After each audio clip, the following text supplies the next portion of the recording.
Can one person boost an entire country's GDP in just 6 days? Well, they can if they're Taylor Swift. The pop singer's tours, records, and merchandise rake in such huge amounts that she's moved from musical phenomenon to business unicorn. And of course, this is all fueled by the Swifties. That's her fans who are spreading the wealth. So, how has Swiftonomics impacted economies? And how does Taylor Swift keep hitting the right notes with her fans and financial strategy? I'm Divya Gopalan, and you're watching Connected on Taiwan Plus.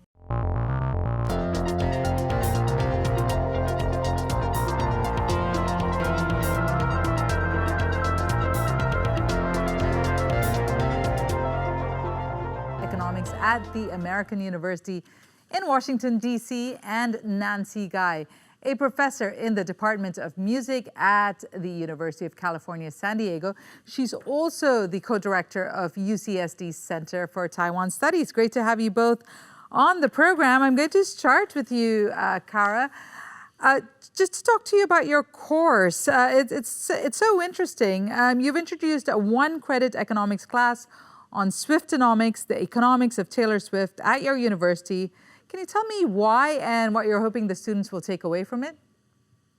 Yeah, absolutely. First, thank you for having me. It's very exciting to be able to talk about Taylor Swift tonight.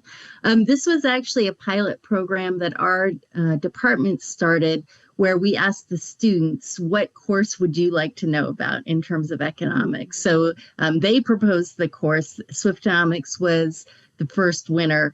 And the design of the program was really to reach out to students to talk about things that they're interested in and to show them the economics is all around them and it impacts every aspect of their life. It was a resounding success. We had 50 women in the first semester that we offered the course, which is pretty unheard of in an economics course that tends to be very male dominated. So it was a unique experience for me to be able to get to teach economics and hear their experiences. We talked quite a bit about Taylor Swift as a businesswoman, and they were really inspired by the degree that she had taken on the business world just as they're kind of launching their careers as well. Kara, I believe you call yourself a Swiftie? I do. I love Taylor Swift. I have 2 teenage daughters, so we enjoy her music together. How about you, Nancy? Are you a Swiftie? And also, I want to point out that you've taught a brand new course entitled Reading and Writing Taylor Swift. Can you tell us about that? Sure.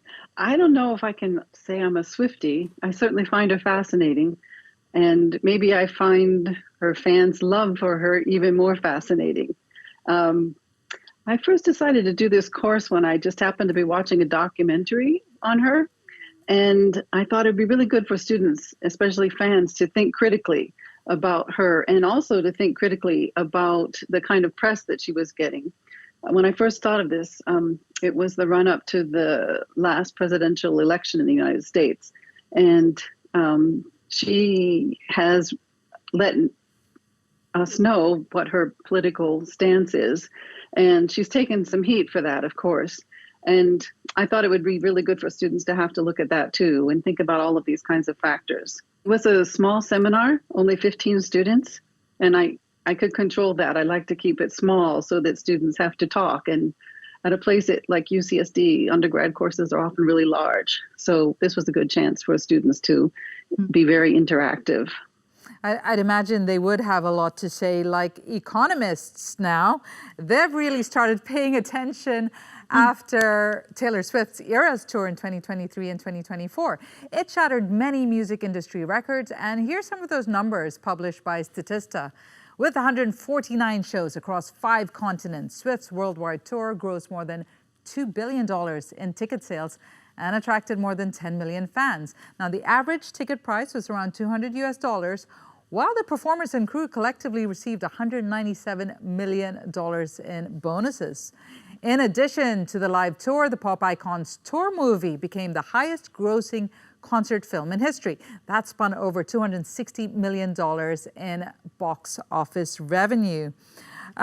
So, you know, some pretty impressive numbers there, Kara. Can you give us a quick primer, bring it back to this part of the world, on what Taylor Swift's 6-day Eras Tour did for Singapore's GDP and why people are calling her such a phenomena. Right. If you remember, it was quite controversial that she signed an exclusive deal with Singapore so that that would be the only place that she was going to do her show in Southeast Asia.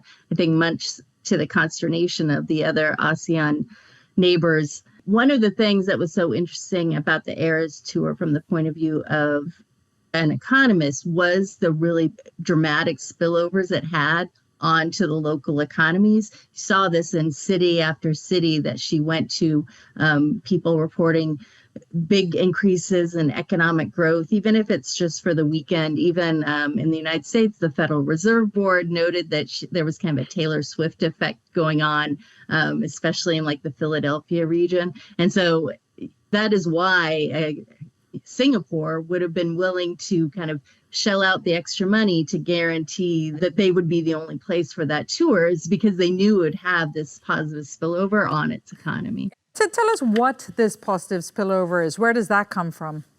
Partly it's a lot of tourism money. Actually, people traveled from different countries, different continents in order to see the show. When they're in town, then of course they get hotel rooms and they travel, they buy new outfits, they go to restaurants.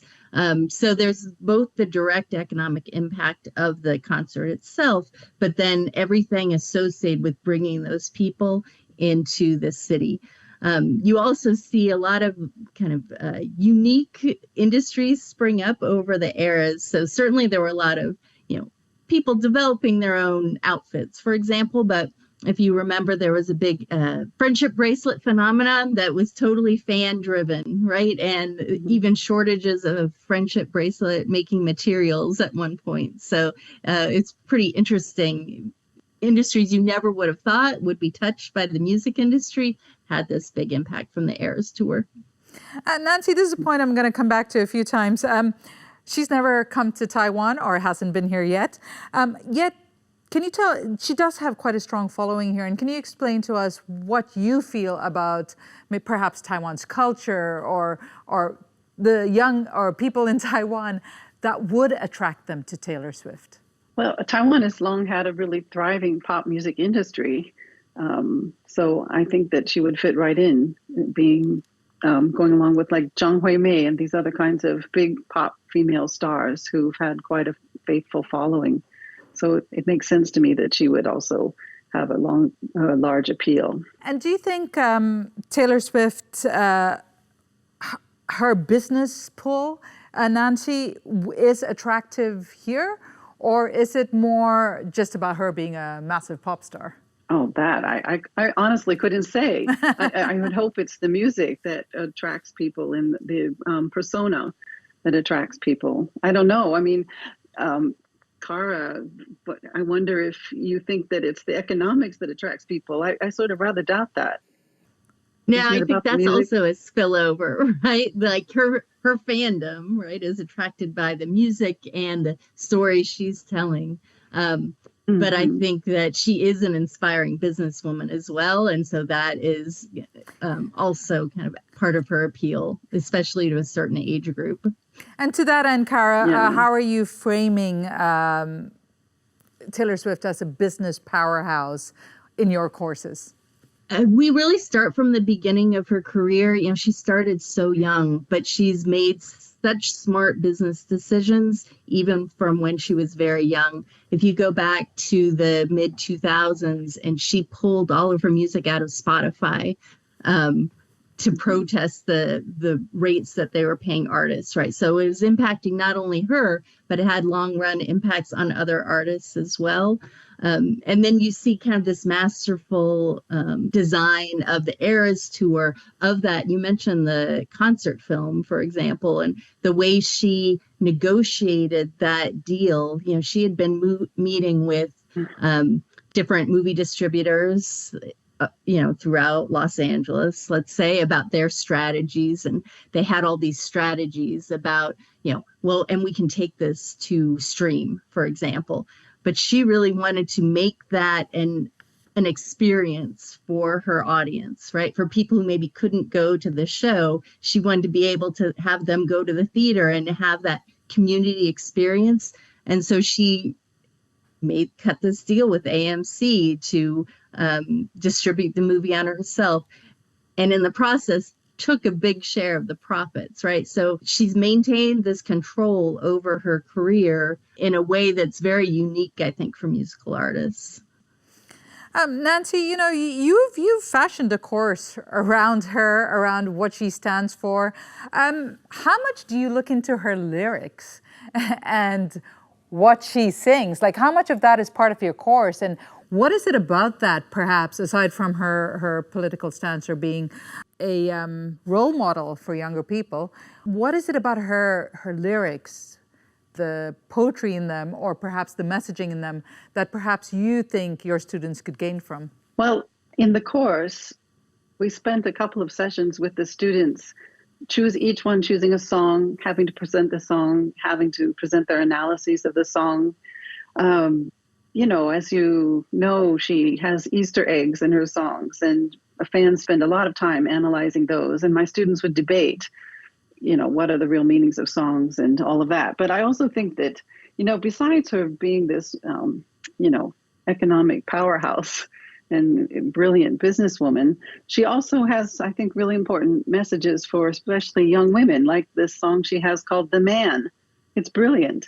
And part of her persona is that, sometimes she's got a raw deal, and, it hasn't always gone very smoothly, and she gets a lot of criticism that if she were a man, probably she wouldn't get. And I think those are really important messages for young women.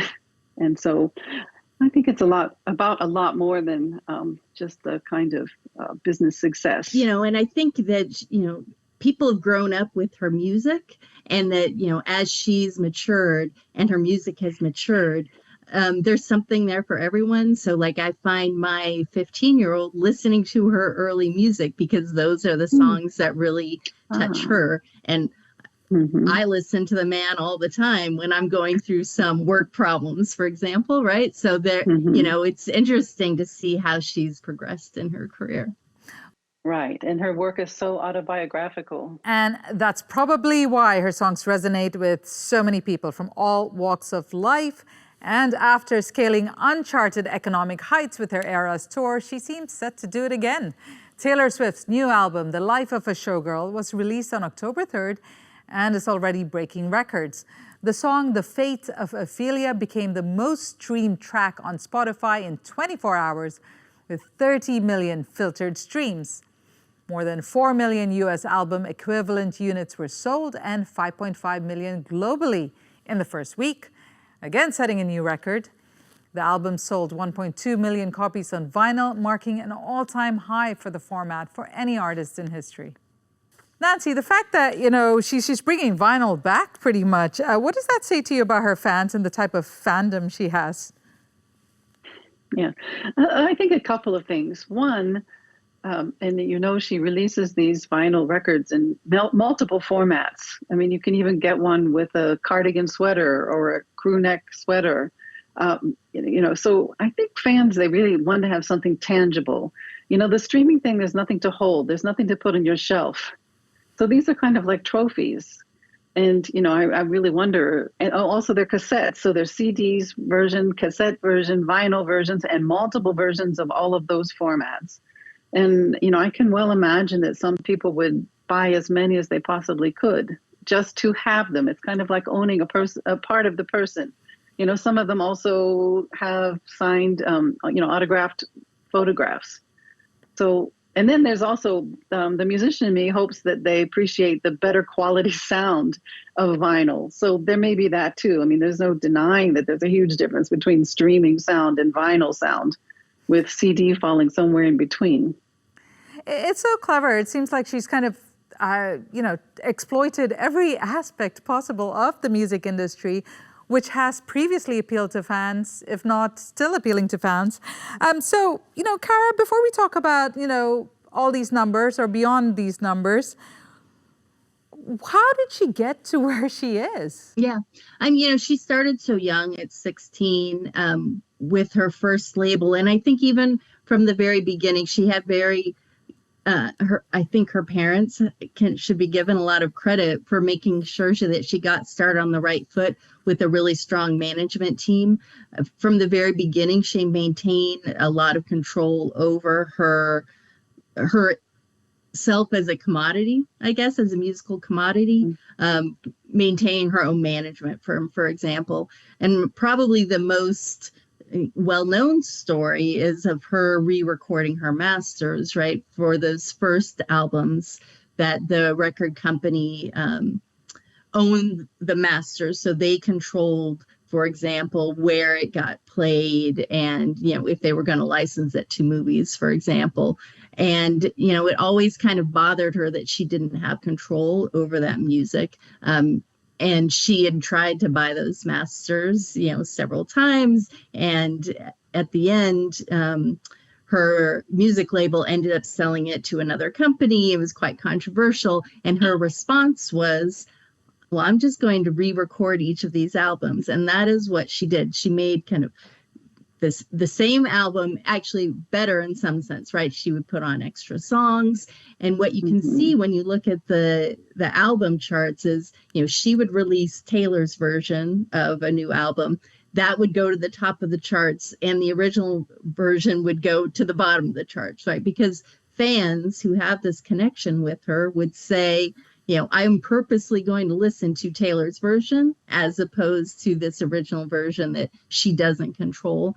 And the business, what was so smart about that is that over time, the value of those Taylor's versions increased, the value of the original versions decreased, to the point at which she was able to buy those original masters just this past summer, right? So it was kind of a lifelong dream for her that she now controls all of her music. So that's the type of business decisions, right, that has really defined her and makes her so unique. Well, you've said us very... I just want to add too, if I could, that I think without the kind of adoration of her fans, that wouldn't have worked.